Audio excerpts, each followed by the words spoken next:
The champagne bubbles caught the cabin light like tiny diamonds as Sarah Chen raised her glass, savoring what should have been the sweetest moment of her career. 24 hours ago, she'd been just another senior acquisition specialist at Meridian Capital. Now, she was the woman who'd just closed the largest deal in the company's history, a $2.8 billion acquisition of NeuralSync, technologies that would revolutionize the AI industry. To the impossible made possible, she whispered to herself. Taking a sip of the Dom Perignon the flight attendant had brought her in first class. The leather seat embraced her like a victory throne as she gazed out at the cloud formations below, each one seeming to spell out her triumph. Her phone buzzed with another congratulatory text. This one from Marcus Webb, Meridian CEO, sent just before takeoff. "Sarah, you've outdone yourself. The board is ecstatic. We'll discuss your promotion the moment you land. Enjoy the flight, you've earned it." She'd earned it, all right. 3 years of 18-hour days, missed birthdays, and relationships that withered under the pressure of her ambition. 3 years of being overlooked for promotions while watching less qualified men climb the corporate ladder. But today changed. Everything. The NeuralSync deal had been dead in the water for months. Their brilliant but eccentric founder, Dr. Elena Vasquez, had refused every offer from every major tech company. Google, Apple, Microsoft, all had been turned away. But Sarah had found the key. Elena's younger brother, Miguel, an environmental activist who'd been blacklisted by major corporations for his protests against their carbon footprints, while other negotiators had tried to buy Elena's loyalty with money. Sarah had offered something more valuable, a promise that Meridian would commit to carbon neutrality within 2 years, with Miguel heading their new sustainability division. It was a masterstroke that had sealed the deal and elevated Sarah from ambitious employee to corporate legend. The captain's voice crackled over the intercom, jolting her from her reverie. "Ladies and gentlemen, we're beginning our descent into JFK International Airport. Please return your seats to their upright position and prepare for landing." Sarah gathered her materials, the signed contracts, the legal documents, the flash drive containing NeuralSync's proprietary algorithms, worth more than most countries' GDP. Everything was secure in her briefcase, locked with a biometric scanner that responded only to her fingerprint. Her phone rang. Marcus Webb's name flashed on the screen. "Marcus, I hope you're calling to tell me you've already drafted my promotion letter," she said, unable to keep the satisfaction from her voice. Silence stretched across the connection, broken only by the hum of the aircraft engines. "Sarah." His voice was different, cold, mechanical. "I need you to listen very carefully." The champagne suddenly tasted flat in her mouth. "What's wrong?" "As of this moment, your employment with Meridian Capital is terminated. Effective immediately." The words hit her like decompression at altitude. "What?" "Marcus, this is Sarah Chen. I just closed the NeuralSync deal. I made us nearly $3 billion. I'm aware of what you think you accomplished." "Think she accomplished?" Sarah's grip tightened on the phone. "Marcus, are you having some kind of breakdown?" "I have the signed contracts right here." Elena Vasquez herself shook my hand. "The deal is done." "The deal is void, Sarah. Dr. Vasquez has rescinded her agreement. Apparently, she discovered some irregularities in our sustainability commitments." Sarah's blood turned to ice water. "What irregularities?" "Everything I promised was approved by the board. You saw the sustainability plan yourself." "Did I?" "Because according to our records, no such plan exists. In fact, our legal team informs me that the environmental commitments you made were completely unauthorized and would have cost the company over $400 million annually." The aircraft shuddered as it hit a pocket of turbulence, but the motion felt insignificant compared to the earthquake happening in Sarah's world. "That's impossible. I had board approval. I have the emails, the meeting minutes. Check your company." Email Sarah. In fact, check all your company accounts. With trembling fingers, Sarah opened her laptop and logged into her corporate email. The screen displayed a message she'd never seen before. Account access denied, employee status terminated. "This is insane," she whispered, then louder. "Marcus, someone has hacked our system. This is clearly corporate sabotage. The only sabotage here was perpetrated by you, Sarah, making unauthorized commitments that could have bankrupted the company. The board met in emergency session this morning. Your termination was unanimous." Sarah's mind raced through the events of the past week. Every email approval, every meeting, every signature, it had all seemed legitimate. But now, doubt crept in like fog. Had she really been that careless? Had her ambition blinded her to proper procedures? "Even if that were true," she said, fighting to keep her voice steady, "you can't fire me mid-flight. That's not how employment law works. Actually, it is. Your contract includes a clause about immediate termination for actions that pose substantial financial risk to the company. Our lawyers assure me this qualifies." The captain's voice returned. "Flight attendants, prepare for landing." Sarah realized. She was gripping the armrest so hard her knuckles had turned white. "Marcus, I need you to listen to me. Something is very wrong here. The sustainability plan exists. I have documentation. Someone is manipulating our systems. Sarah, I want you to understand something very clearly. When you land, you will be met by security. You will surrender all company property, including any materials related to the NeuralSync deal. You will sign a non-disclosure agreement, and then you will leave. If you attempt to contact any Meridian employees or clients, we will pursue legal action for breach of fiduciary duty." The line went dead. Sarah stared at her phone, her reflection ghost-like in the black screen. Around her, other passengers were chatting happily about their New York plans, completely unaware that her life was imploding at 500 miles per hour.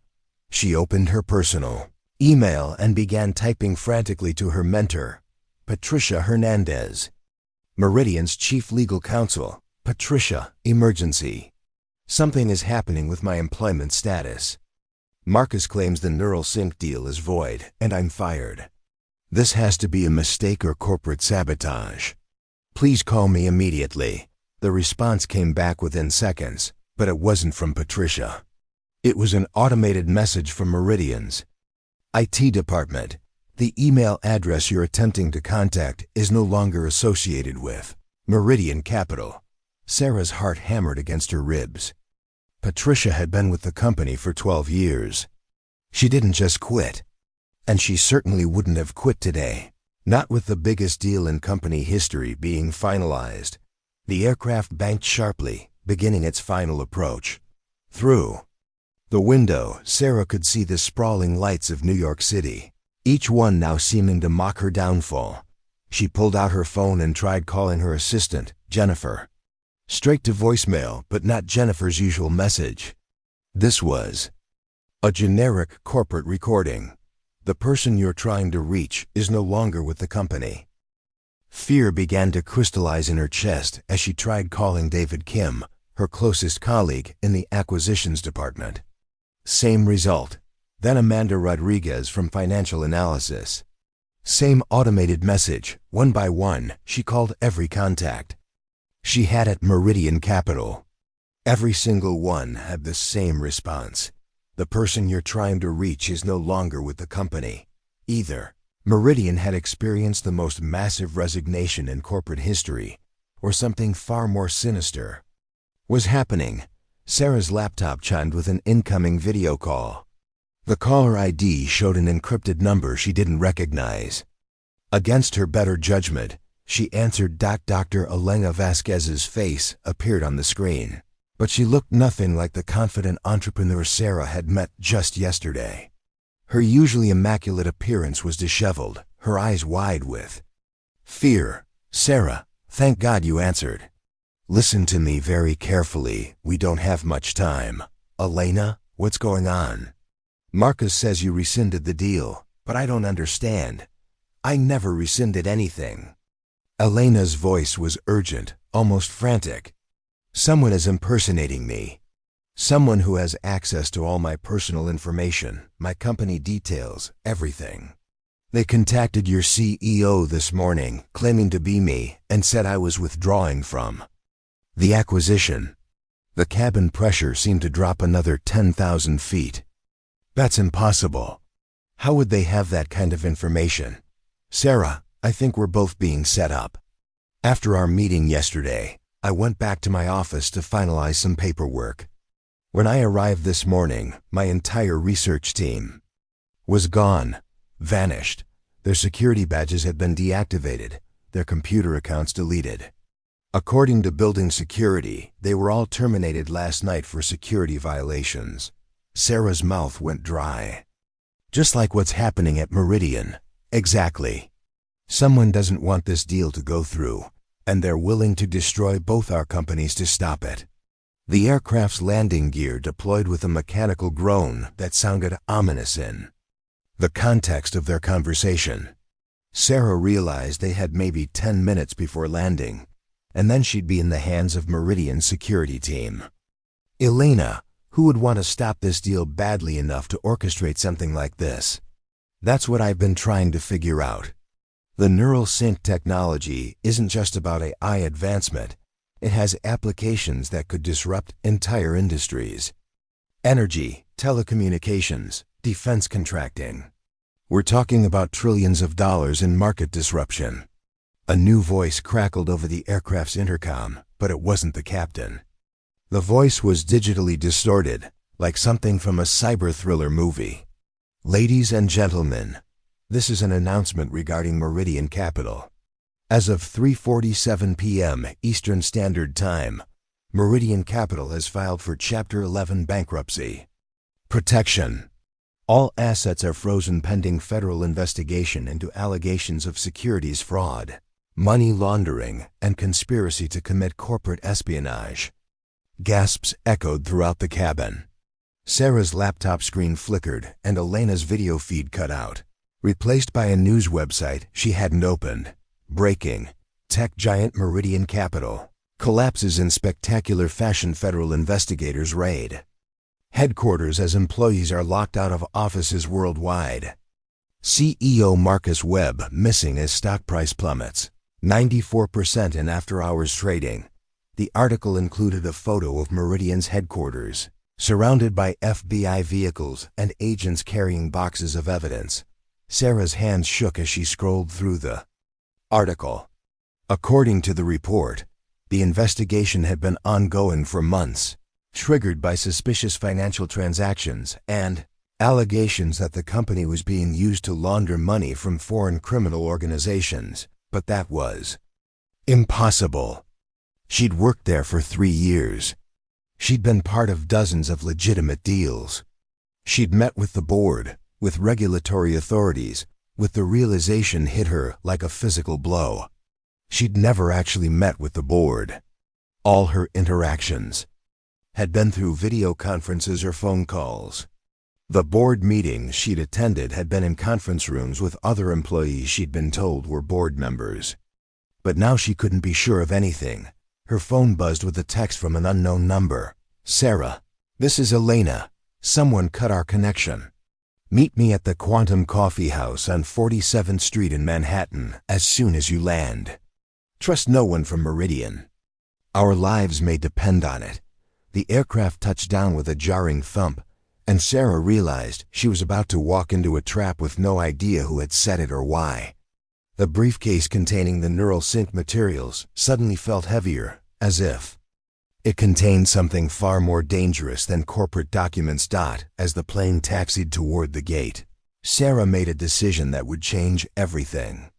Instead of waiting to be escorted off by Meridian's security team, she was going to disappear into the crowd at JFK and find out who was trying to destroy her life. But first, she needed to understand what was really in that briefcase and why. Someone was willing to bring down entire corporations to get it. What do you think will happen next? Share your predictions in the comments below. And don't forget to subscribe for more thrilling stories. Sarah's mind raced as the aircraft rolled toward the gate. Through the small window, she could see black SUVs positioned near the jet bridge. Too many to be coincidental, too official to be anything other than the security team Marcus had promised. She had maybe 3 minutes before the doors opened. And she'd be trapped, moving with the controlled urgency of someone who'd spent years navigating corporate crises. Sarah slipped her laptop into her briefcase, alongside the NeuralSync documents. Her business phone, the one tied to Meridian's corporate account, she powered down and slipped into the seat pocket in front of her.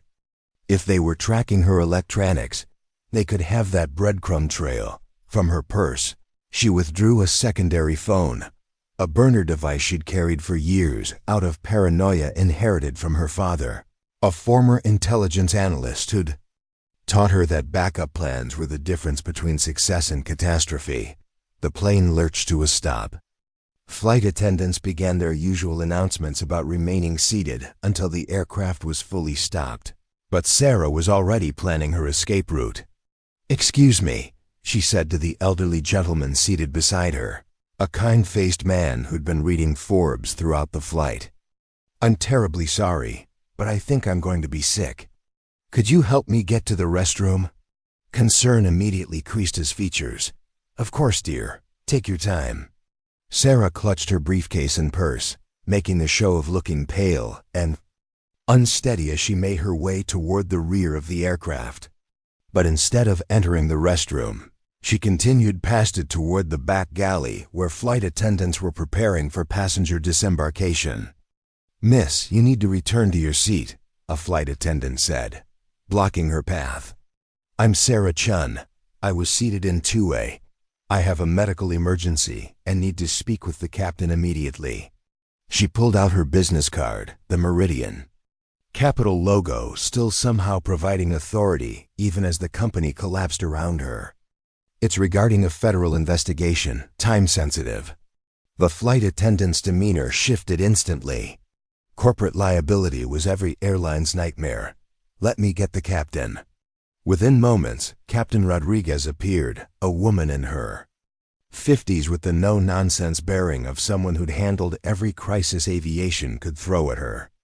"Ms. Chen, what seems to be the problem?" "Captain, I need your help. There are people waiting for me at the gate who are not law enforcement, but they're going to claim they are. I'm a witness in a federal investigation involving corporate espionage and money laundering. My life may be in danger." It wasn't entirely a lie. If Elena was right about the scope of this conspiracy, her life probably was in danger. Captain Rodriguez studied her carefully. "Do you have any identification regarding this federal investigation?" Sarah's mind raced. She pulled out her phone and quickly navigated to the news article about Meridian's collapse. This story broke while we were in the air. "My company is under federal investigation. I'm the whistleblower who uncovered the evidence they need." Another lie, but a convincing one. Captain Rodriguez read the article, her expression growing more serious. "Miss Chen, if what you're saying is true, I have a duty to ensure your safety. Can you contact the federal agents handling your case?" "Yes, but not while those people are waiting at the gate." "Is there another way off this aircraft?"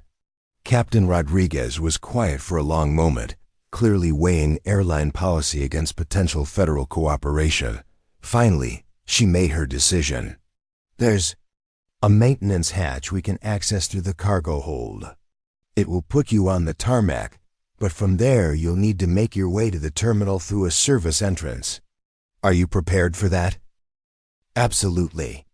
Give me 5 minutes to coordinate with ground control. We'll tell the passengers there's a minor mechanical issue delaying disembarkation." Sarah waited in the galley, watching through the small window as more black SUVs arrived. Whoever was orchestrating this had serious resources and the ability to coordinate multiple teams across different locations. Her burner phone vibrated with a text. "Unknown number. Sarah. This is Elena. I've been monitoring communications. Meridian." Security team is waiting for you, but they're not the only ones. Federal agents are also en route. Get out of there now. A chill ran down Sarah's spine. If federal agents were coming, it meant the investigation was real, but it also meant she was about to become a suspect rather than a witness. Captain Rodriguez returned with a maintenance supervisor, a burly man in coveralls who looked skeptical about the entire operation. "This is highly irregular," he muttered as he led them toward the cargo hold access. "If this goes sideways, it's on you, Captain." "Understood, Tony. Ms. Chen, you'll exit through the baggage handling area. From there, take the service tunnel to Terminal 4. Once you're in the public areas of the airport, you should be safe." Sarah shook the captain's hand. "Thank you. You may have just saved my life. Just make sure the right people get the truth, whatever that truth is."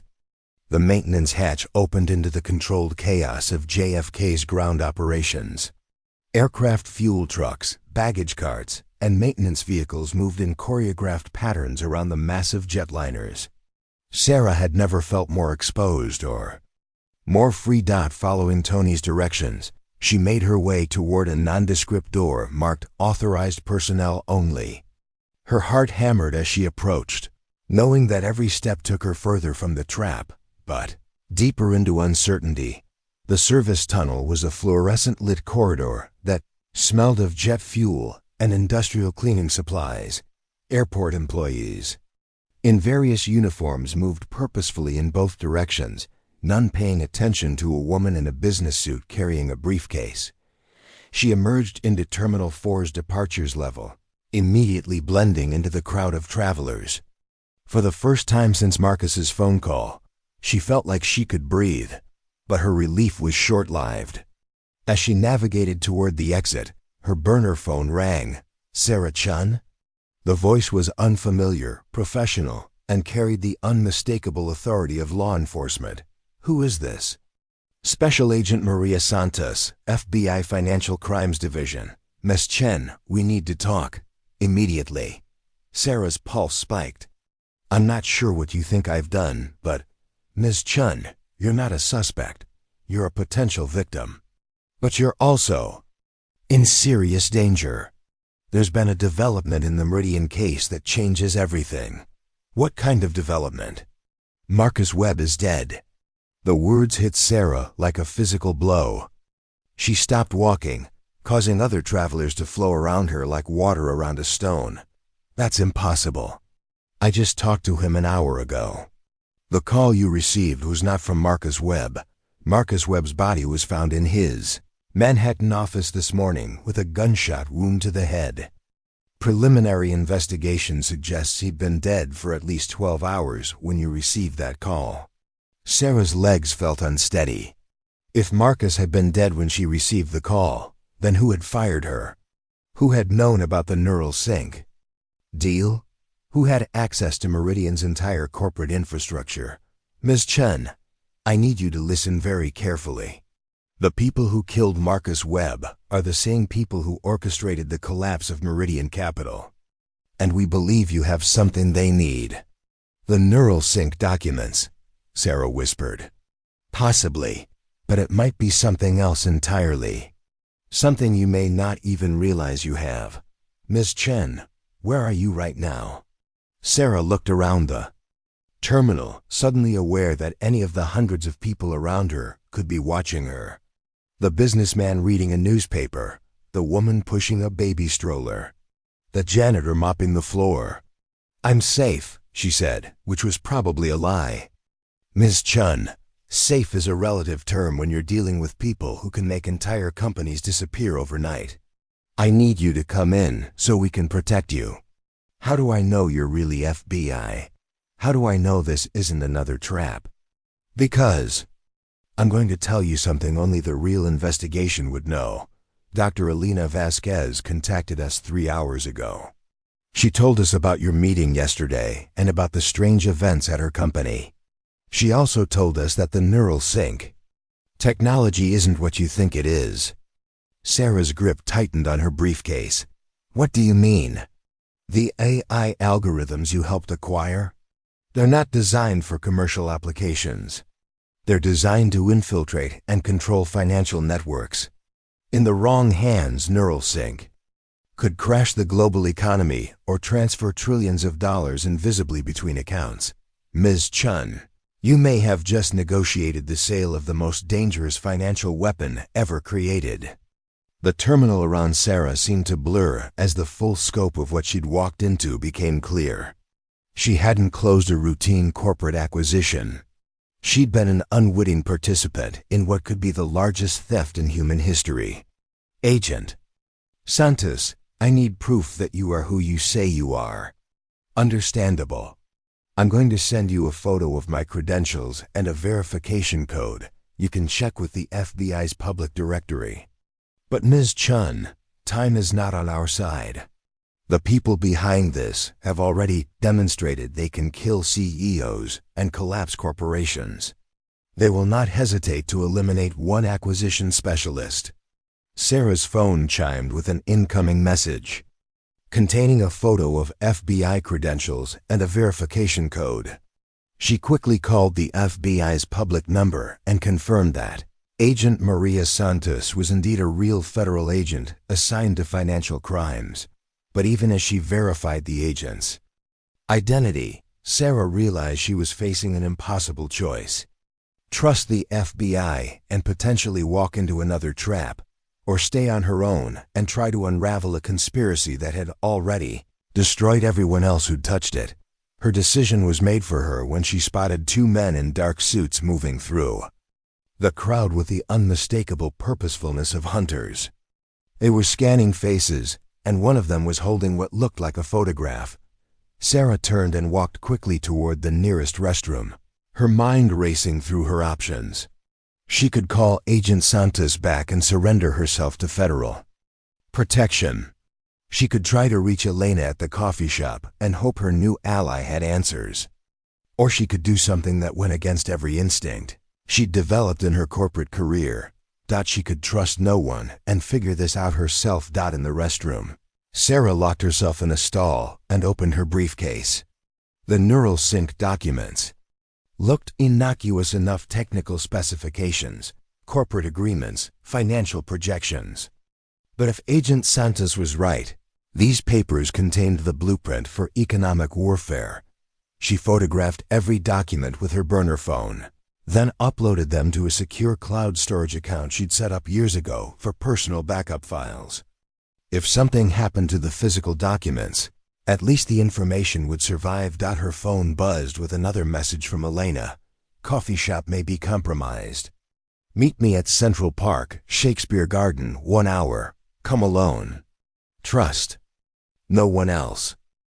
Sarah stared at the message, realizing that Elena might be her only ally in this nightmare, or her next enemy. But staying in the airport was definitely not an option.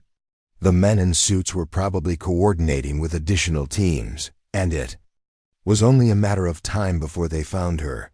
She emerged from the restroom and made her way toward the air train, blending into a group of tourists heading toward Manhattan. As the train pulled away from the terminal, Sarah caught a glimpse of the black SUVs still parked at the gate where her flight had arrived. She'd escaped the first trap, but she was heading toward a city where enemies and allies were indistinguishable, carrying documents that could reshape the global economy, pursued by people who'd already proven they were willing to kill to get what they wanted. And somewhere in the chaos, the real truth about NeuralSync and Meridian Capital was waiting to be discovered. As the Manhattan skyline grew larger through the train window, Sarah realized that her old life, the safe, predictable world of corporate acquisitions, had ended the moment she'd answered Marcus Webb's final phone call. Whatever happened next, she was no longer Sarah Chen, Senior Acquisition Specialist. She was Sarah Chen, the woman who'd accidentally stolen the most dangerous technology in the world. And everyone wanted it back. The air train carried Sarah through the industrial landscape of Queens, past warehouses and parking lots that looked increasingly ominous in the late afternoon light. Every passenger seemed potentially dangerous. The man reading a financial newspaper could be monitoring Stock reports related to Meridian's collapse. The woman typing on her phone could be coordinating surveillance teams. Sarah forced herself to think like her father, who'd spent 20 years in military intelligence before becoming a corporate security consultant. Paranoia is just pattern recognition applied to human behavior, he'd always told her. Trust your instincts, but verify everything. She pulled out her burner phone and researched everything she could find about Dr. Elena Vasquez. The woman's credentials were impeccable: MIT doctorate in computer science, Harvard MBA, founder and CEO of 3 successful tech startups before launching NeuralSync. Her photo appeared in dozens of industry publications, accepting awards and speaking at conferences. But Sarah noticed something interesting in the older articles. 5 years ago, Elena had abruptly sold her previous company, a cybersecurity firm called Fortress Digital, to a consortium of investors for what was described as significantly below market value. The sale had happened just weeks after Fortress Digital had announced a breakthrough in financial network security protocols. A pattern was emerging. Elena seemed to have a habit of developing revolutionary technology and then quickly divesting herself of it under mysterious circumstances. Sarah's phone buzzed with a call from Agent Santos. "Miss Chen, we've lost visual contact with you. Where are you?" "I'm being careful," Sarah replied. "Agent Santos, I need you to tell me more about Dr. Vasquez. Is she really a victim in this, or is she playing a deeper game?" A pause. "Why do you ask?" "Because I'm about to meet with her, and I want to know if I'm walking into another trap." "Miss Chen, I strongly advise against meeting with anyone until you're in federal custody. The situation is more complex than we initially understood." "What do you mean?" "We've been analyzing the financial records from Meridian Capital. The company wasn't just money laundering, it was being used as a front for a sophisticated cryptocurrency operation. Someone has been using Meridian's acquisition deals to legitimize the transfer of digital assets worth hundreds of billions of dollars." Sarah felt the train car sway as they crossed a bridge, but the motion seemed insignificant compared to the shifting ground beneath her understanding of the situation. "Agent Santos, are you saying that every deal I worked on for the past 3 years was part of this operation?" "We're still investigating, but it appears that way. Miss Chen, you weren't just an acquisition specialist. You were an unwitting facilitator in one of the largest financial crimes in history." The weight of that revelation settled on Sarah's shoulders like a lead blanket. Every company she'd helped Meridian acquire, every contract she'd negotiated, every success she'd celebrated, all of it had been a lie. "But the NeuralSync deal was legitimate," she said, grasping for something real in the collapsing structure of her professional life. "I met with Elena personally. I saw the technology demonstrations. Ms. Chen, we have security footage from the building where you met with Dr. Vasquez yesterday. The woman you met with was not Dr. Elena Vasquez." Sarah's blood turned to ice. "That's impossible. I researched her extensively. I know what she looks like." Facial recognition technology has advanced significantly in recent years. With the right software and equipment, it's possible to create real-time visual transformations that are virtually undetectable. "Miss Chen, the woman you negotiated with was an imposter."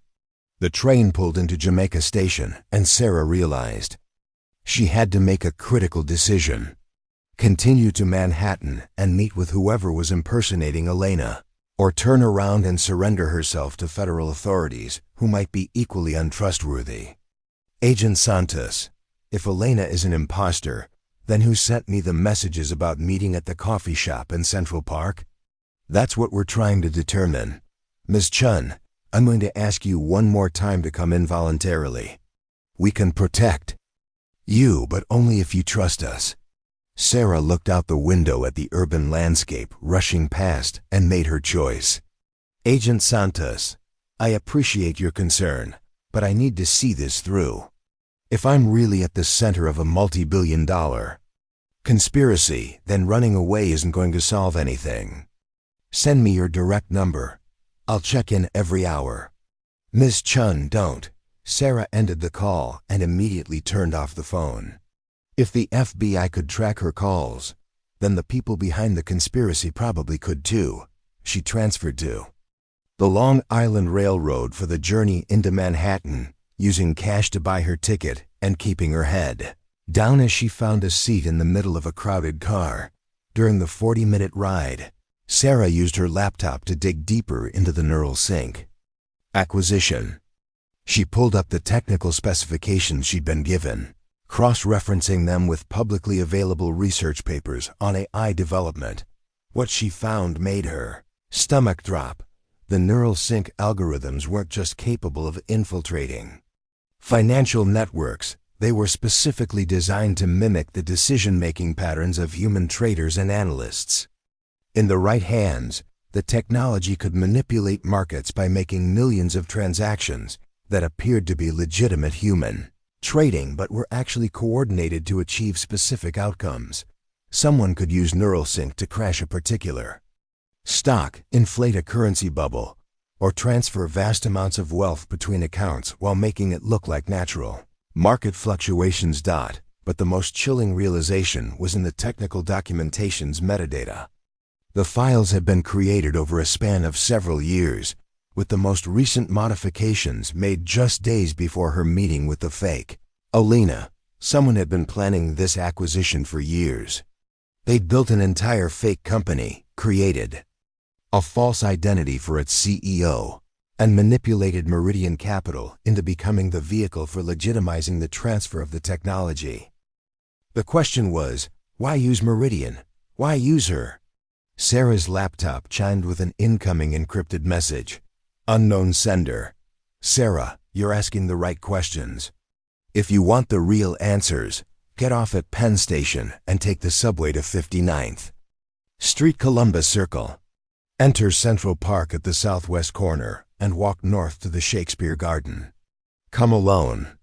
Your life depends on understanding the truth. The message was signed with a single initial, M. Marcus Webb's initial, but Marcus was dead.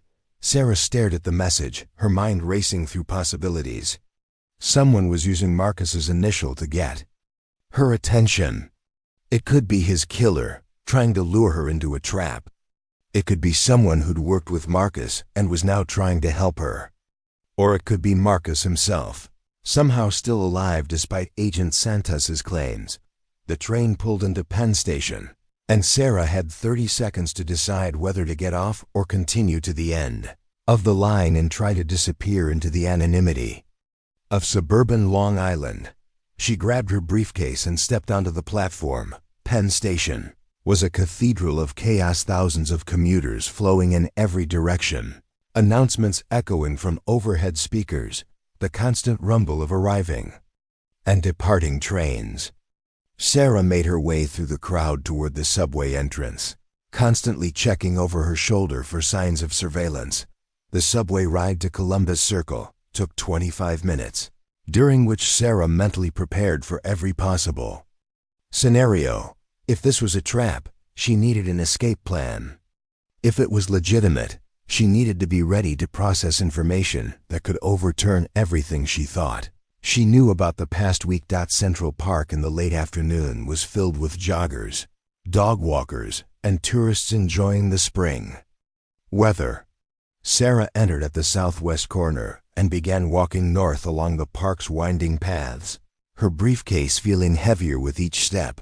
The Shakespeare Garden was a small, secluded area tucked away from the main pathways. As Sarah approached, she could see it was designed as a literary sanctuary, with plaques marking quotes from the playwright's works and carefully cultivated plants mentioned in his plays. A figure was sitting on a bench near the center of the garden, reading a book. As Sarah got closer, she realized it was a woman in her 50s, with silver hair pulled back in an elegant bun and the kind of understated expensive clothing that suggested serious money. The woman looked up as Sarah approached, and Sarah's heart nearly stopped. It was Patricia Hernandez, Meridian's chief legal counsel, the woman whose email account had been supposedly terminated that morning. "Hello, Sarah," Patricia said calmly. "Thank you for coming." "Patricia, you sent the message signed with M. Marcus asked me to use his initial if anything happened to him. Please sit down. We have a lot to discuss in very little time." Sarah remained standing, her hand tightening on her briefcase. "Agent Santos told me Marcus is dead." "Agent Santos told you the truth. Marcus was killed yesterday morning in his office. But before he died, he left me specific instructions about what to do if the conspiracy he'd been investigating finally moved against him." "What conspiracy?" Patricia gestured toward the bench. "Please, Sarah, I know you have no reason to trust me, but I'm the only person left who can tell you what's really happening and why you've been targeted." Against her better judgment, Sarah sat down, but she positioned herself at the far end of the bench, ready to run if necessary. "Marcus wasn't just the CEO of Meridian Capital," Patricia began. "He was an undercover federal agent. He'd been investigating a network of criminal organizations that were using legitimate businesses to launder cryptocurrency proceeds from ransomware attacks, human trafficking, and weapon sales." Sarah felt the world tilt slightly on its axis. "That's impossible. I worked with Marcus for 3 years. I would have known." Marcus was very good at his job. The investigation has been ongoing for 5 years, and Meridian was the perfect cover. A legitimate acquisition company with international reach, sophisticated financial systems, and regular contact with government regulators. But the acquisitions we made, those were real companies with real value. Some were legitimate. Others were shells created by the criminal network to legitimize the movement of illicit funds. Sarah, you were unknowingly processing transactions worth hundreds of billions of dollars in criminal proceeds. Patricia reached into her purse and withdrew a tablet, which she handed to Sarah. The screen displayed a complex network diagram showing connections between dozens of companies, banks, and individuals. This is what Marcus discovered. The network calls itself the Syndicate. They've been operating for over a decade, using legitimate businesses like Meridian to clean money generated from cybercrimes around the world. Every major ransomware attack, every cryptocurrency heist, every dark web transaction, the proceeds eventually flowed through companies like yours. Sarah studied the diagram, recognizing several of the companies she'd helped acquire. But NeuralSync is different. The technology is real. I saw the demonstrations. Yes, the technology is real. But NeuralSync isn't owned by Dr. Elena Vasquez. It's owned by the Syndicate. They created the Elena identity to give the company legitimacy, and they've been planning to use Meridian to acquire it for years. Why, if they already own it, why go through the charade of an acquisition? Patricia's expression grew darker. Because once NeuralSync is officially owned by a legitimate company like Meridian, they can sell it to foreign governments and criminal organizations while maintaining plausible deniability. The technology doesn't just manipulate financial markets. It can infiltrate any computer network. Banking systems, power grids, military communications, election infrastructure. Sarah felt sick. I've been helping them weaponize the global economy. Marcus discovered their plan 3 months ago. He'd been feeding information to the FBI while trying to gather enough evidence to bring down the entire network. But somehow they learned he was an undercover agent. How do you know all this? Patricia smiled sadly. Because I wasn't just Meridian's chief legal counsel. I was Marcus's FBI handler. The revelation hit Sarah like a physical blow. Everyone she'd trusted, everyone she'd worked with, had been living a double life while she remained completely oblivious. So when Marcus called me on the plane and fired me, that wasn't Marcus. By the time you received that call, Marcus was already dead. The Syndicate had taken control of Meridian's communication systems and was impersonating him to manipulate you. But why? What do they want from me? Patricia leaned forward, her voice dropping to an urgent whisper. Sarah, when you negotiated the NeuralSync acquisition, you made one modification to the standard contract language. Do you remember what it was?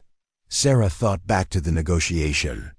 She'd been so focused on the environmental commitments and Miguel Vasquez's role that other details were fuzzy. But then she remembered. I added a clause requiring that all source code and development documentation be held in escrow by a neutral third party until the acquisition was finalized. Exactly. It's a standard protection measure, but in this case, it created a problem for the syndicate. The real NeuralSync source code, the actual algorithms they need, is now locked in an escrow account that can only be accessed with 2 authentication keys. Patricia pulled out a small device that looked like a high-tech USB drive. This is one key, the other is in my briefcase, Sarah finished, the pieces finally clicking together. The documents I have aren't just contracts. One of them contains the escrow access code. The syndicate needs both keys to access the source code. Without them, the NeuralSync technology is useless. They've spent 5 years positioning themselves to acquire this technology, and you inadvertently locked them out of their own prize. Sarah's mind raced through the implications. That's why they collapsed Meridian. They're trying to force me to hand over the documents. Partly, but there's more.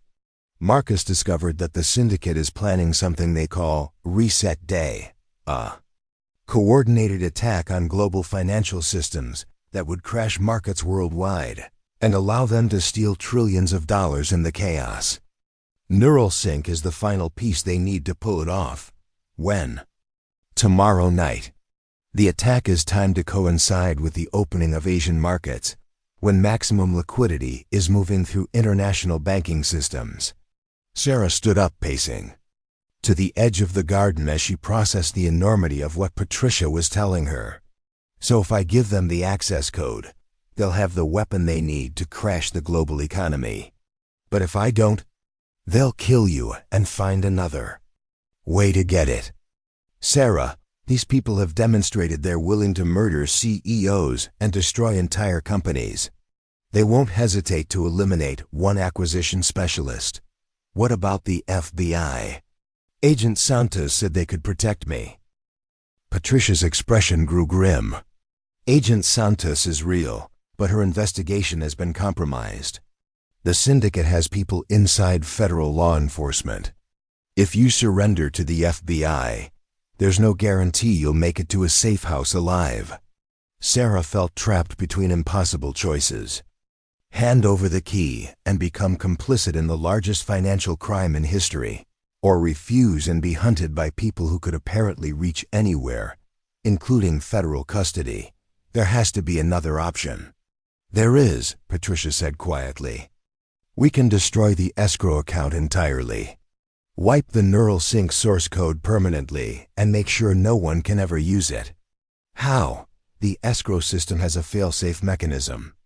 If both key holders simultaneously access the account and enter a specific command sequence, all data is permanently deleted. It was designed to prevent the technology from falling into the wrong hands. Sarah looked at the USB device Patricia was holding, then at her own briefcase. And you think the wrong hands include pretty much everyone at this point. I think the technology is too dangerous to exist in anyone's hands. A jogger passed near the garden, and both women tensed until he continued on his way. Sarah realized they'd been talking for nearly 30 minutes in an exposed location. Patricia, if we do this, if we destroy the source code, what happens to us? The syndicate will still want revenge, but without the NeuralSync technology, they won't be able to execute Reset Day. The FBI will have more time to build their case and make arrests. We might actually survive this. Sarah's phone buzzed with an incoming message, unknown number. Time's up, Sarah. We have your apartment, your car, your bank accounts, and your sister's home address in Seattle. Bring the NeuralSync documents to the Chrysler Building, 42nd floor, in 1 hour. Come alone or people you care about will suffer. Sarah's blood ran cold. They have my sister's address. Patricia read the message over her shoulder. They're escalating. That means they're getting desperate. I have to go. I can't let them hurt my family. Sarah, if you give them what they want, they'll kill you anyway. And then they'll crash the global economy. Millions of people will lose. Their life savings, their jobs, their homes. Your sister included. Sarah stared at the message, her hands shaking.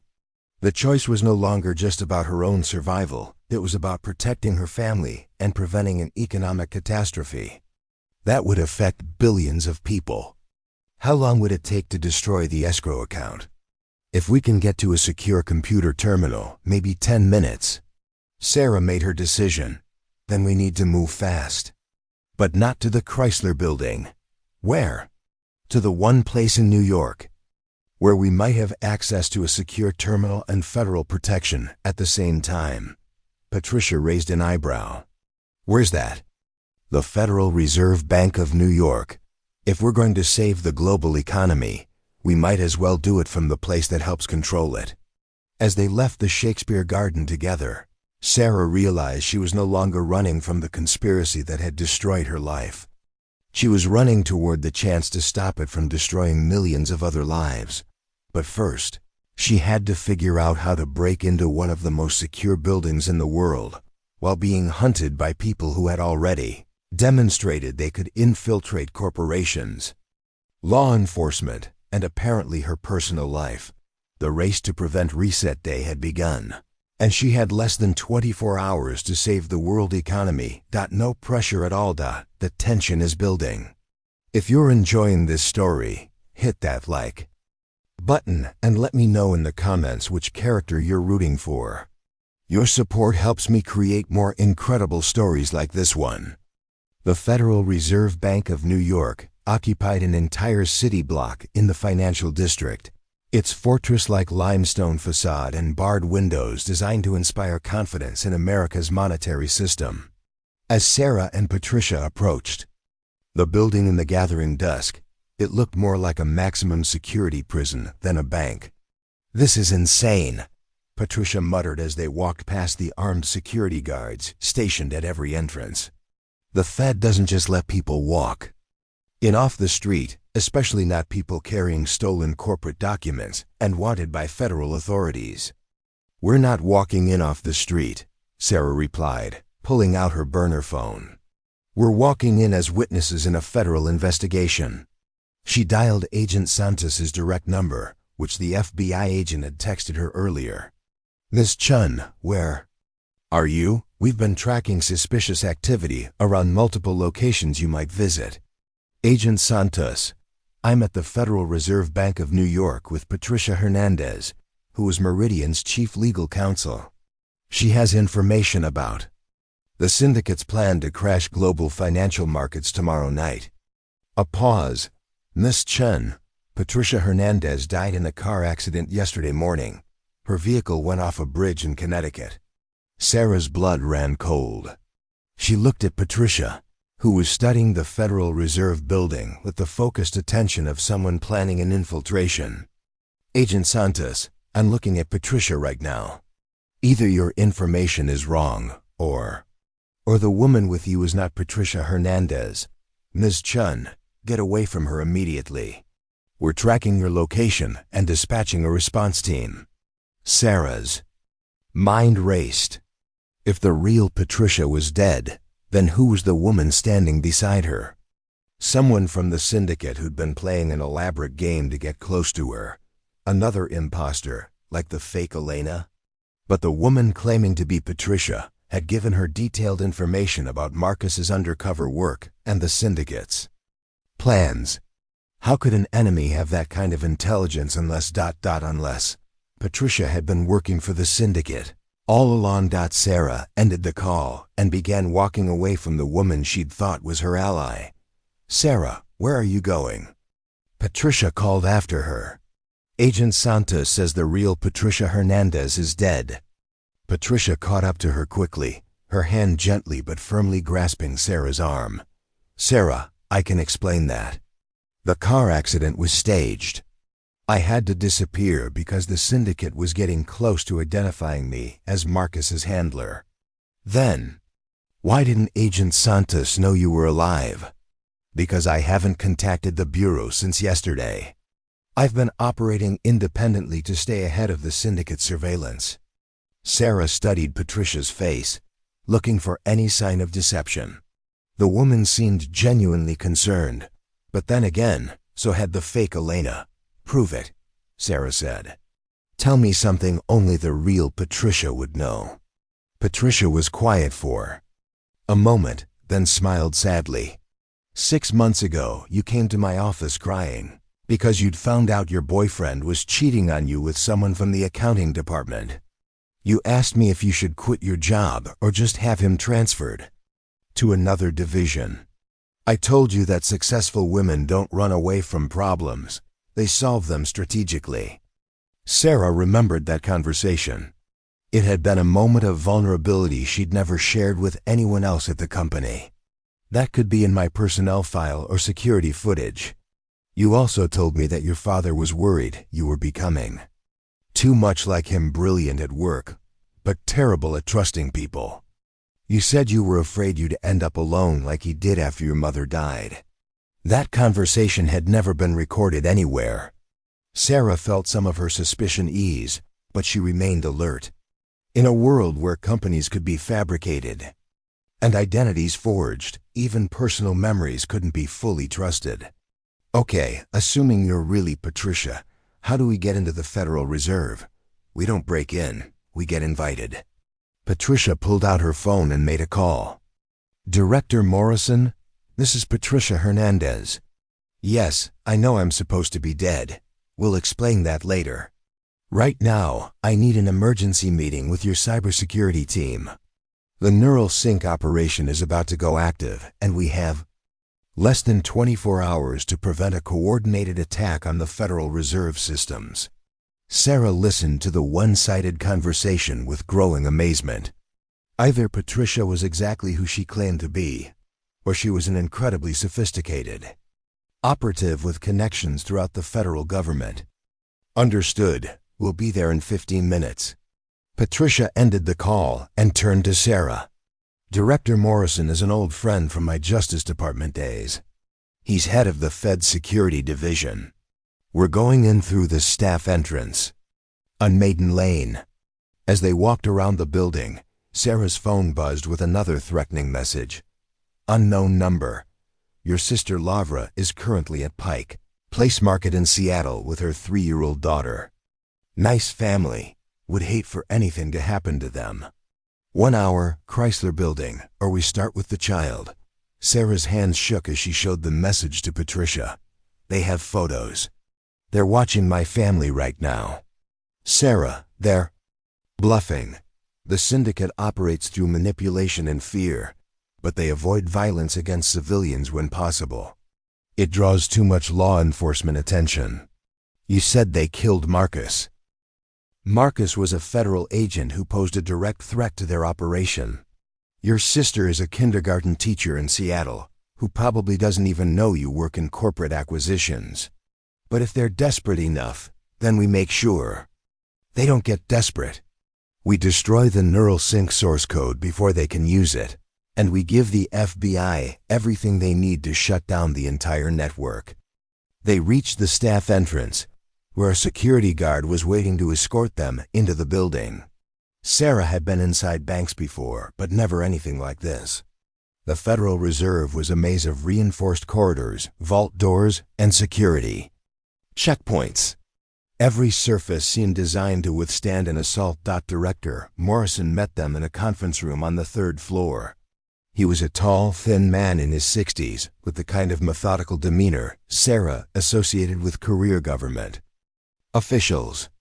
Patricia, when we got word you were dead, we assumed the worst about Operation Synthesis. Marcus is dead, but the investigation is still active. Director Morrison, this is Sarah Chen. She's the acquisition specialist who inadvertently locked the syndicate out of their own technology. Morrison studied Sarah with new interest. Ms. Chen, Do you understand the scope of what you've stumbled into? I'm beginning to. But I need to understand something else. How do we know the Federal Reserve systems are secure? If the syndicate can infiltrate corporations and law enforcement, what makes this building safe? Morrison smiled grimly. Because the Fed operates on completely isolated networks. Our critical systems have no internet connectivity, no wireless access, and no external communication pathways. Someone would have to physically breach this facility to access our core infrastructure. And the escrow account we need to access is hosted on an external system that we can reach through a secure terminal. We can connect to the escrow service, execute your deletion protocol, and disconnect before anyone can trace the activity. Back to this location. Patricia placed her USB device on the conference table. Sarah has the second authentication key in her briefcase. Once we're both logged in simultaneously, we can trigger the deletion sequence. Sarah opened her briefcase and began sorting through the NeuralSync documents, looking for anything that resembled an access code. Most of the papers were standard corporate contracts and technical specifications, but buried in the middle was a single sheet that looked different from the others. Instead of typed text, it contained a series of handwritten alphanumeric codes and what looked like mathematical formulas. At the top of the page, in small print, were the words, "Escrow Access Protocol, handle with extreme care." "Found it," Sarah said, holding up the document. Morrison examined the codes. "This is more sophisticated than I expected." The access protocol requires not just the keys, but also real-time biometric verification from both key holders. "What kind of biometric verification?" "Fingerprint, retinal scan, and voice pattern analysis." The escrow system was designed to prevent unauthorized access even if someone stole the physical keys. Sarah felt a chill of realization. "Which means we have to physically be at the terminal when we access the account." "Correct. And since there are people hunting you who have demonstrated they can track your movements, we'll need to execute the deletion very quickly once we start." Patricia checked her watch. "Sarah, you said they gave you 1 hour to reach the Chrysler building. That was 40 minutes ago. Then we need to move now, before they escalate their threats." Morrison led them deeper into the building, through a series of security checkpoints that required card access, fingerprint scans, and personal recognition by guards who'd clearly known him for years. Finally, they reached a small room filled with computer terminals and communications equipment. "This is our secure access facility," Morrison explained. "The terminal on the left can connect to external systems through our most protected network pathway. Once you initiate the deletion, you'll have maybe 60 seconds before the syndicate's monitoring systems detect the activity and try to trace it back to its source." Sarah and Patricia took positions at the terminal. The screen displayed a login interface for something called Fortress Escrow Services. "Ready?" Patricia asked, holding her USB device near the terminal's access port. Sarah looked at the handwritten codes on her document. Once they started this process, there would be no going back. The NeuralSync technology would be destroyed forever. But she'd also be making permanent enemies of people who had already demonstrated they could reach anywhere. "What happens to us after this?" "Witness protection, new identities, relocation to undisclosed locations," Morrison said. "It's not a perfect solution, but it's better than being dead." Sarah's phone buzzed with an incoming call from Agent Santos. "Ms. Chen, we've identified the building you're in. That's not a safe location. Our intelligence indicates the syndicate has been planning an operation against the Federal Reserve for months." "What kind of operation?" "We're not sure, but our surveillance teams have detected unusual activity around the building perimeter." "Ms. Chen, I think you're walking into a trap." Sarah looked around the secure room, suddenly aware that the reinforced walls that were supposed to protect them could also prevent them from escaping. Director Morrison, is there any other way out of this building besides the way we came in? Morrison's expression grew concerned. Several, but they're all controlled by electronic systems that could potentially be compromised. Why? Sarah's phone rang again. This time, the caller ID showed her sister's number. Lavra, are you okay? But the voice that answered wasn't her sister's. It was digitally distorted, like the announcement on the airplane. Hello, Sarah. Your sister and her daughter are safe for now. But their continued safety depends on your cooperation. What do you want? You know what we want. You have 60 seconds to disable the terminal you're sitting at and leave the Federal Reserve Building. Walk to the Chrysler Building with the NeuralSync documents. No FBI escorts, no federal protection, no clever schemes. Just you, the briefcase, and a desire to keep your family alive. How do I know you really have them? The phone transmitted the sound of a child crying, followed by her sister's voice. Sarah? I don't know who these people are, but they say you have something they need. Please, just give them whatever they want. Sarah's heart broke. Lavra sounded terrified, and the background noise suggested they were no longer at Pike Place Market. The syndicate had moved them to a secondary location. Sarah, Patricia whispered urgently, they're bluffing. Start the deletion sequence. But Sarah was looking at Director Morrison, who had gone pale while listening to a phone conversation of his own. He ended the call and turned to them with grim news. There's been an explosion at the Federal Reserve Bank of Seattle. Preliminary reports suggest it was a coordinated attack designed to demonstrate that the syndicate can reach any Federal Reserve facility in the country. The message was clear. Nowhere was safe, and the syndicate was willing to escalate to terrorism to get what they wanted. Sarah stared at the terminal screen, her finger hovering over the delete key. She could destroy the NeuralSync technology and potentially save the global economy, but her sister and niece would pay the price. Or she could surrender the documents and hope that somehow the FBI could stop the syndicate before reset day. Either choice meant people she cared about would be in danger, but only one choice might prevent the collapse of the entire world economy. Sarah made her decision and reached for the keyboard. Wait, Director Morrison said sharply as Sarah's fingers approached the keyboard. Something's wrong. He was staring at his phone, reading what appeared to be an urgent message. There was no explosion at the Federal Reserve Bank of Seattle. I just received confirmation from our Seattle facility. It's completely secure, and there have been no incidents today. Sarah's hand froze over the keyboard. Then who called you? Someone who wanted us to believe the syndicate could strike anywhere at any time. Morrison's expression hardened. Someone who wanted to increase the psychological pressure on you to surrender the documents. Patricia grabbed Sarah's arm. The call from your sister, did you recognize her voice patterns? Speech rhythms? Background sounds that would confirm her location? Sarah thought back to the terrifying phone call. It sounded like Laura, but she seemed different, more formal than usual. And I didn't hear any of the normal sounds from her apartment. Voice synthesis technology, Morrison said grimly.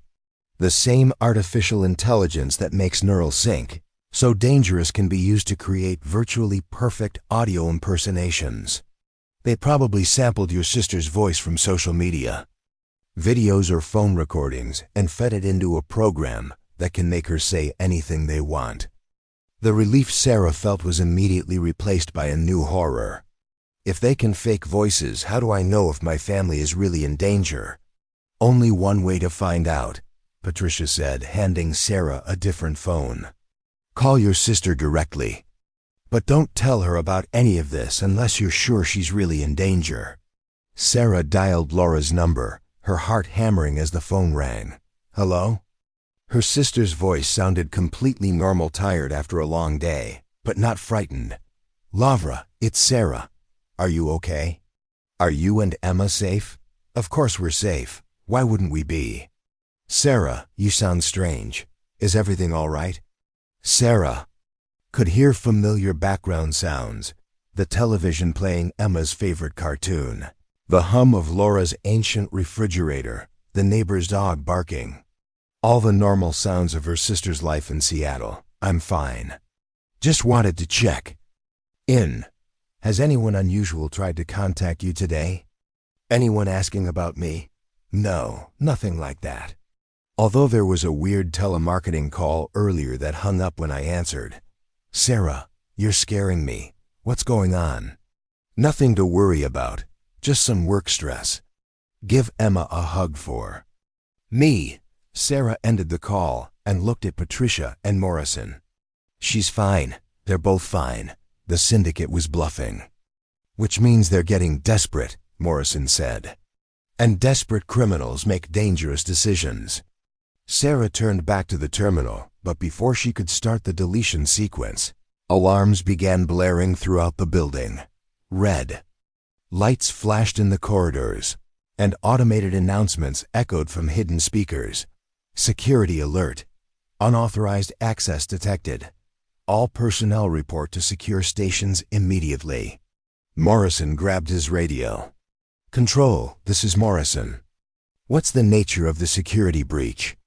Director, we're showing attempted intrusions at multiple access points simultaneously. Someone is trying to hack our peripheral systems. How many attempts? 17 different entry vectors, all targeting our external communications infrastructure. Patricia and Sarah exchanged glances.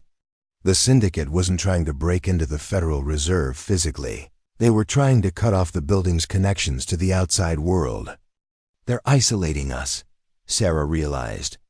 If they can sever our communications, no one will know what happens inside this building. Morrison's radio crackled again. Director, we're losing connectivity to external networks. Whatever they're doing, it's working. Sarah looked at the terminal screen, which was now showing a connection lost error message. The link to the escrow system had been severed. Can we restore the connection? Not from here, Morrison said. We'd need to reset our primary communication hub, which is located in the basement vault level. But if the syndicate is conducting a coordinated cyber attack, going deeper into the building might be exactly what they want us to do. Sarah's burner phone vibrated with an incoming message. Unknown number. Impressive security. But every fortress has weak points. Basement level. Vault 7. Come alone with the documents, or we start dismantling your life piece by piece. Your employment, records, credit history, tax returns, everything that makes Sarah Chen exist legally will disappear. You'll become a ghost. Patricia read the message over Sarah's shoulder. They're inside the building. Impossible, Morrison said. Our security systems would have detected any physical breach. Not if they had help from someone who already had access, Sarah said quietly. She looked around the secure room, studying the faces of Morrison and Patricia with new suspicion. Someone who could disable alarms, redirect security teams, and coordinate an attack from both inside and outside simultaneously. Morrison's expression grew defensive. Are you suggesting? Someone in the Federal Reserve is working with the syndicate. I'm suggesting that a conspiracy capable of infiltrating corporations and law enforcement agencies probably didn't overlook the Federal Reserve. Patricia stepped toward the door. We need to get out of this building, now. But when she tried, the door handle, it didn't move. The electronic lock had engaged automatically when the security alert began. Morrison, override the door lock, Sarah said. Morrison approached the control panel near the door and entered his access code. The panel flashed red. Access denied. Unauthorized user. That's impossible. This is my facility. Sarah felt the walls of the secure room closing in around them. Unless your access has been revoked by someone with higher authority. The lights in the room suddenly dimmed, and the air circulation system stopped. On the terminal screen, a new message appeared. Welcome to the final negotiation. Sarah, you have two choices. Surrender the NeuralSync documents and walk out of this building alive, or refuse and suffocate in a room designed to be completely airtight in case of chemical attack. You have approximately 30 minutes of air remaining. Patricia tried her phone, but there was no signal. Morrison's radio was similarly dead. How much do you know about the building's ventilation systems? Sarah asked Morrison. Enough to know that this room can be sealed completely in case of external threats. But the emergency system should have prevented that from happening unless someone with administrative access overrode the safety protocols. Sarah finished. She examined the terminal more closely. Although the external connection to the escrow system had been severed, the computer was still running. And if it was connected to the building's internal network, there might be other systems she could access. Morrison, what other computer systems in this building can be reached from this terminal? Security systems, building automation, environmental controls. Sarah, what are you thinking? I'm thinking that if the syndicate can use the building's systems against us, maybe we can turn them around. Sarah began typing rapidly, using skills she'd learned during her college computer science courses and never thought she'd need in corporate. Acquisitions. The Federal Reserve's internal network was sophisticated, but not impenetrable, especially from a terminal that already had administrative privileges. Within minutes, she'd accessed the building's environmental control system. The ventilation shutdown affecting their room had been manually initiated from a terminal in the basement Vault 7, exactly where the syndicate wanted her to go. Can you restore air circulation to this room? Patricia asked. I can do better than that, Sarah said, her fingers flying over the keyboard. I can turn the entire building into a trap for whoever's down there. She began systematically shutting down environmental systems throughout the basement level while restoring them on the upper floors. If the syndicate operatives were in Vault 7, they were about to discover what it felt like to be locked in an airtight chamber. Her phone buzzed with an angry message. Unknown number. Clever. But you're still trapped, and we still control the building's security systems. Surrender the documents now, or we'll make this much worse for everyone. What can they do that's worse than suffocating us? Patricia asked. Sarah's question was answered when every screen in the building suddenly displayed the same message. Federal Reserve Bank of New York. Critical security alert. Biological weapons detected. Building evacuating. All personnel exit immediately. Emergency services en route. Through the room's reinforced windows, Sarah could see federal agents and police officers surrounding the building, establishing a perimeter that would prevent anyone from entering or leaving. They just triggered a bioterrorism alert, Morrison said, staring at the screens in disbelief. The building will be locked down for hours while hazmat teams investigate, which gives them all the time they need to get the documents and escape through whatever route they used to get in, Sarah realized. But as she watched the emergency response unfold outside, Sarah noticed something the syndicate operatives in the basement probably hadn't considered.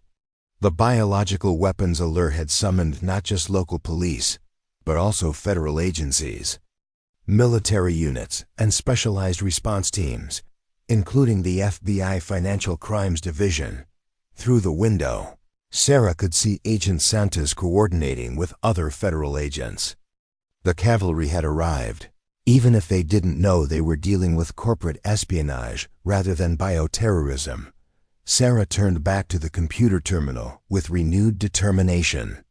If the syndicate wanted to play with federal building security systems, she was going to show them what a really creative acquisition specialist could do with administrative access and a thorough understanding of corporate infrastructures. Morrison, does this building have a public address system? Yes, but it's controlled from the main security office. Not anymore, Sarah said, accessing the communication system through the network. Time to have a conversation with our uninvited guests. She activated the building-wide intercom and began speaking in her most professional corporate negotiation voice. Attention syndicate operatives currently in Vault 7. This is Sarah Chen. I believe you wanted to negotiate." Sarah's voice echoed through the Federal Reserve Building's corridors, reaching every floor and vault. The response from the syndicate came within seconds, not through the intercom, but displayed on every computer screen in the building. "Sarah, you're making this more complicated than necessary. We have control of this building's critical systems. We have your employment records, your financial information, your entire digital identity. Cooperate now, or spend the rest of your very short life as a non-person." "They're not wrong about the identity threat," Morrison said grimly. "In today's world, if someone can erase your digital footprint completely, you effectively cease to exist legally." Sarah continued typing at the terminal, her corporate negotiation training kicking in despite the surreal circumstances. Every negotiation has pressure points on both sides. They need the NeuralSync documents to execute reset day tomorrow night. But they also need to get out of this building alive, and they've just triggered a federal response that's going to make that very difficult. She activated the intercom again. "Syndicate operatives, let's discuss terms. I'm willing to provide the NeuralSync access codes in exchange for guaranteed safety for my family and full immunity from prosecution." The response appeared on screen almost immediately. "You're not in a position to negotiate terms. You're trapped in a sealed room with limited air supply, surrounded by federal agents who think this building contains biological weapons. Your choices are surrender the documents and walk out alive, or die in that room and watch us take the documents from your corpse." Patricia leaned over Sarah's shoulder. "They're bluffing about being able to take the documents if you die. The access protocol requires live biometric verification, remember?" "Unless they have a way to fake that too," Sarah replied. "Given what they've already demonstrated with voice synthesis and digital identity manipulation, I'm not assuming anything is impossible." Morrison's radio suddenly crackled to life. Apparently the syndicate had restored limited communications to make their point. "Director Morrison, this is Agent Santos outside the building. We're detecting elevated electromagnetic activity from the basement level. Whatever's happening in there, it's affecting electronics throughout the financial district." Morrison keyed his radio. "Agent Santos, we have a situation. There are hostile operatives in the building, and they've taken control of our security systems." "Understood. We're preparing to breach, but the bioweapon alert protocols require hazmat clearance before we can enter." "The bioweapon alert is false." "Repeat, the bioweapon alert is a false flag operation." Sarah grabbed the radio. "Agent Santos, this is Sarah Chen. The people in this building are connected to the financial conspiracy you've been investigating. They're planning something called Reset Day for tomorrow night. Ms. Chen, are you secure? For now. But Agent Santos, you need to understand, they have technology that can manipulate financial markets on a global scale. If they succeed tomorrow night, they could crash the world economy." A new message appeared on the computer screens. "Sarah, you have 15 minutes of air remaining in that room. After that, you'll lose consciousness and will have access to your biometric data while you're still technically alive. Stop wasting time and surrender the documents." But Sarah was studying the building schematics. She'd access through the computer system. The Federal Reserve had been designed as a fortress, but like any fortress, it had been built with the assumption that the enemy would be outside trying to get in, not inside trying to get out. "Morrison, the basement vault level. Are there any emergency exits that don't route through the main building?" "There's an old service tunnel that connects to the subway system. It was built during the Cold War as an emergency evacuation route for senior officials, but it's been sealed for decades." "Sealed how? Concrete? Steel barriers?" "Electronic locks controlled by the same system you're accessing now." Sarah's fingers flew over the keyboard as she navigated deeper into the buildings. "Infrastructure controls. Then we can unseal it. And if we're very clever about the timing, we can make sure the syndicate operatives get a one-way ticket to federal custody. She found the controls for the Cold War-era tunnel and began studying the access protocols. The system was old but functional, designed to be activated only during extreme emergencies by someone with the highest security clearance. Morrison, what's your clearance level? Alpha 7. Why? Because that's exactly what I need to turn this building into a trap instead of a prison. Sarah opened the tunnel access controls and simultaneously began preparing a much more sophisticated plan. If the syndicate wanted to play with building security systems, she was going to demonstrate what 3 years of managing complex corporate acquisitions had taught her about systems integration and strategic planning. Patricia, I need you to help me understand something. You said the NeuralSync technology can manipulate financial networks by mimicking human trading patterns? That's correct. Why? Because I think there's a way to use their own weapon against them. Sarah accessed the Federal Reserve's internal financial monitoring systems, the computers that tracked massive money movements throughout the global banking network in real time. If NeuralSync could manipulate markets by creating artificial trading patterns, then someone with access to these monitoring systems could potentially detect and counteract those manipulations. Sarah, what are you doing? Morrison asked, watching her navigate through highly classified financial data. I'm preparing to crash their entire operation. The syndicate has spent years positioning themselves for reset day, but they've made one crucial mistake. What mistake? They assumed they were the only ones who understood how their technology works. Sarah's phone buzzed with another threatening message. Time's up, Sarah.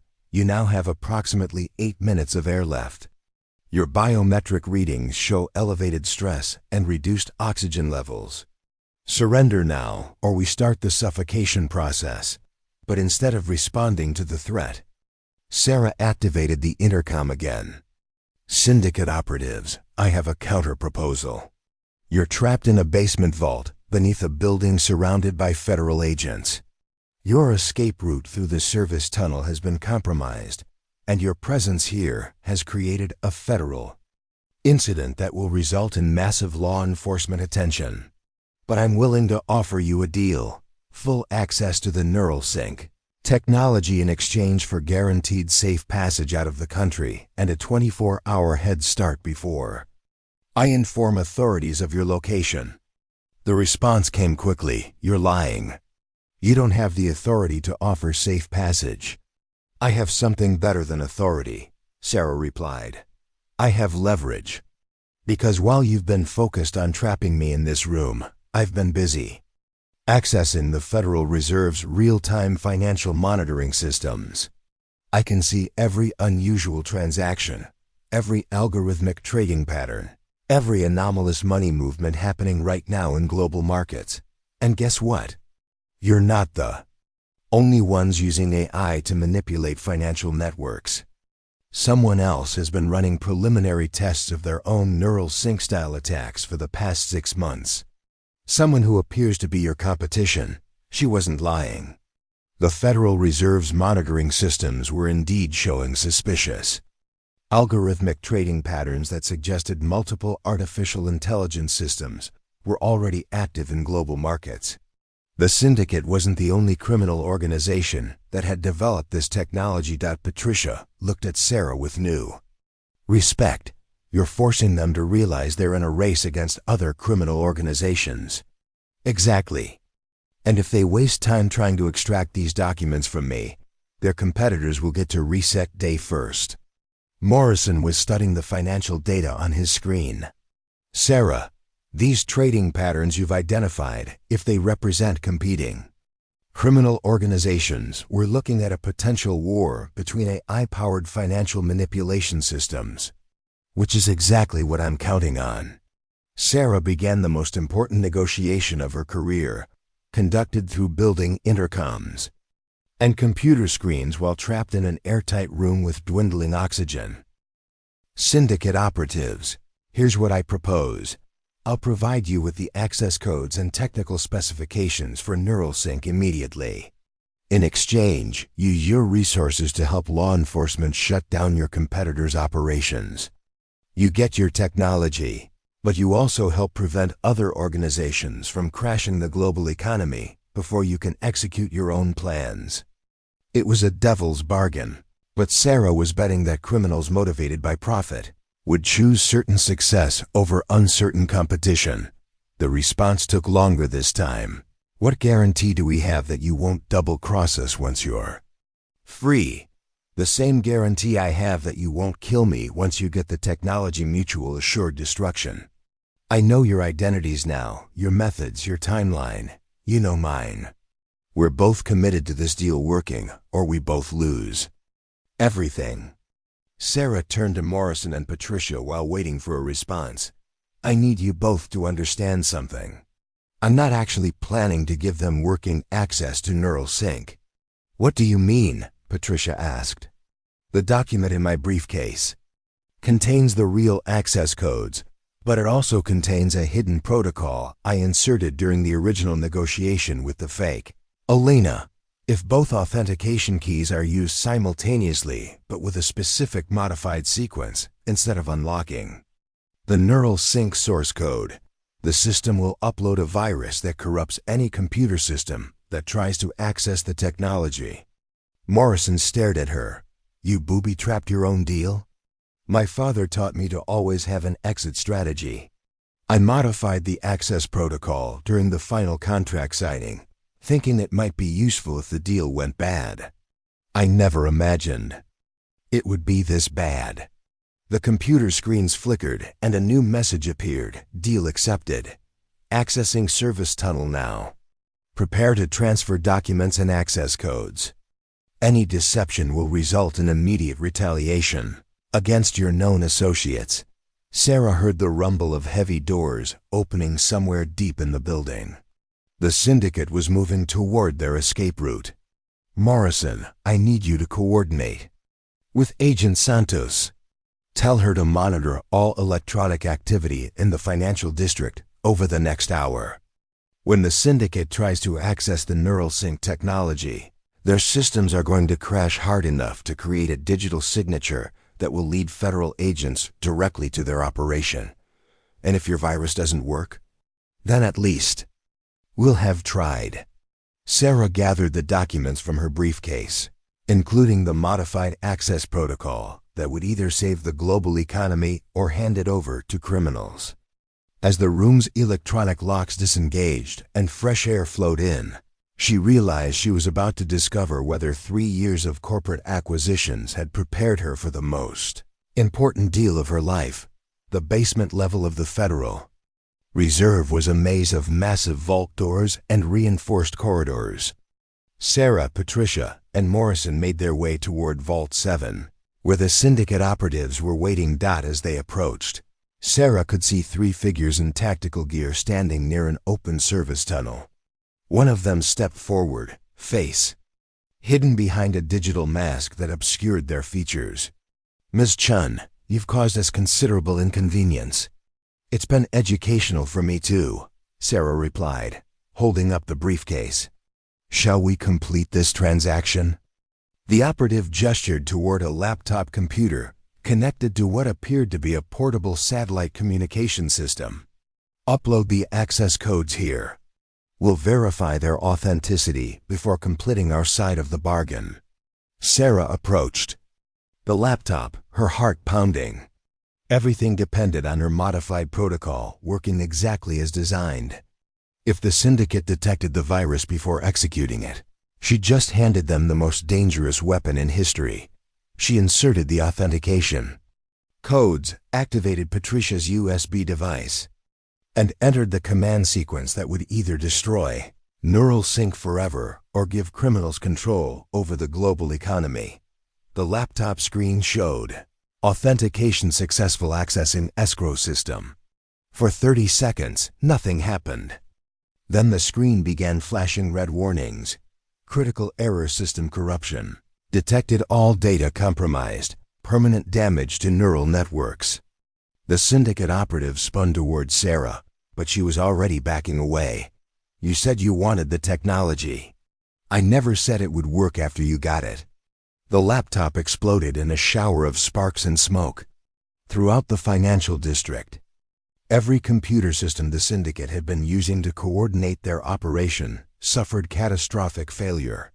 The virus Sarah had embedded in the access protocol was designed to spread through any network that tried to process the corrupted NeuralSync data. You've destroyed everything, the operative said, raising what Sarah now realized was a weapon. But before they could fire, the basement filled with the sound of federal agents breaching the service tunnel from the other end. Agent Santos and a team of FBI operatives in full tactical gear emerged from the Cold War-era passage. Federal agents, drop your weapons. The syndicate operatives found themselves trapped between federal agents and the three people they'd been hunting. Their carefully planned escape route had become their capture point. As the arrests unfolded around her, Sarah realized that her nightmare had finally ended. The NeuralSync technology was destroyed. The syndicate was in federal custody and reset. Day would never happen, but the victory felt strangely hollow. She'd saved the global economy by destroying a revolutionary technology that could have been used for legitimate purposes if it had fallen into the right hands. Agent Santos approached her as the captured operatives were led away. Miss Chen, you realize you've just prevented what could have been the largest financial crime in history. I also destroyed technology that might have revolutionized artificial intelligence research. Sometimes the price of security is sacrificing potential. Progress, you made the right choice. 3 hours later, Sarah sat in a federal debriefing room, giving her statement to FBI investigators, while Patricia and Morrison provided corroborating testimony. The syndicate's operation had been more extensive than anyone had imagined. The global network of criminal organizations using legitimate businesses to launder cryptocurrency proceeds from ransomware, human trafficking, and weapons sales. Meridian Capital had been just one of dozens of companies infiltrated and used by the network. Marcus Webb had been just one of several undercover federal agents working to bring them down. What happens now? Sarah asked Agent Santos as the debriefing concluded. The immediate threat is over, but prosecuting a conspiracy this large will take years. You'll likely be called to testify in multiple trials. And there's the question of your future employment. Sarah almost laughed. I don't think my resume is going to look very attractive to potential employers. Former acquisition specialist who accidentally triggered the collapse of global financial conspiracy isn't exactly a selling point. Actually, I think you'd be surprised. The FBI is always looking for people with your combination of corporate experience and crisis management skills. Have you ever considered a career in financial crimes investigation? Sarah looked around the federal building, thinking about everything that had happened since she'd answered Marcus Webb's final phone call on the airplane. 3 days ago, she'd been celebrating the biggest deal of her career. Now she was considering joining the FBI. Can I ask you something, Agent Santos? If you'd known what the syndicate was planning, would you have tried to stop the NeuralSync deal from happening in the first place? Honestly, probably not. Sometimes the best way to catch criminals is to let them think they're succeeding, right? Up until the moment you arrest them. Your deal gave us the leverage we needed to bring down their entire operation. So I was an unwitting federal asset? You were a citizen who chose to do the right thing when it mattered most. Everything else is just details. 6 months later, Sarah Chen walked into her new office at the FBI Financial Crimes Division in New York. Her business cards now read, Special Agent Sarah Chen, and her job description included investigating corporate espionage, money laundering, and cryptocurrency-related crimes. Her sister Lavra had visited the week before, bringing 3-year-old Emma to see Aunt Sarah's new job. Emma had been fascinated by the federal building's security systems, asking endless questions about how the electronic locks worked and whether bad people ever tried to break in.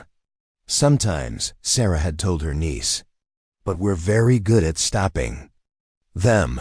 That morning, Sarah reviewed case files related to the ongoing prosecution of the syndicate network.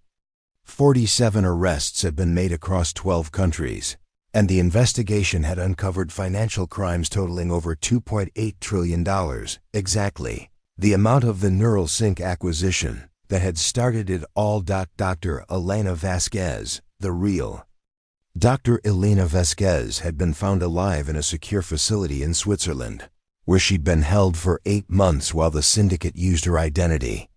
She was now working with federal authorities to develop legitimate applications for artificial intelligence in financial security.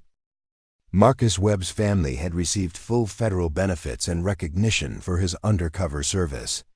Patricia Hernandez had returned to the Justice Department with a promotion and commendation for her work on Operation Synthesis, and Sarah had discovered that investigating financial crimes was remarkably similar to managing corporate acquisitions. Both required analyzing complex systems, understanding human motivations, and closing deals that sometimes determined the fate of entire organizations. Her phone rang with a call from Agent Santos, who was now her supervisor. "Sarah, we've got a new case. A tech startup in San Francisco claims someone is trying to steal their quantum computing research by posing as acquisition specialists from legitimate investment firms." Sarah smiled as she reached for her briefcase, a new one, without any hidden access codes or booby-trapped documents. "Sounds familiar. I'll take the next flight to San Francisco." As she prepared to leave for the airport, Sarah reflected on how much her life had changed since that turbulent flight from the West Coast. She'd lost her corporate career, but found her true calling. She'd lost her faith in the business world, but gained confidence in her ability to navigate complex conspiracies. Most importantly, she'd learned that sometimes the most important deals aren't about acquiring companies or technologies. They're about acquiring the courage to do what's right, even when the stakes are impossibly high. Sarah Chen, former senior acquisition specialist, current federal agent, and accidental savior of the global economy, headed to the airport to close her next case. Some negotiations, she'd learn, were worth more than any amount of money. They were worth the future itself, and she was very good at closing deals. What did you think of this thrilling journey? Share your favorite moment in the comments below.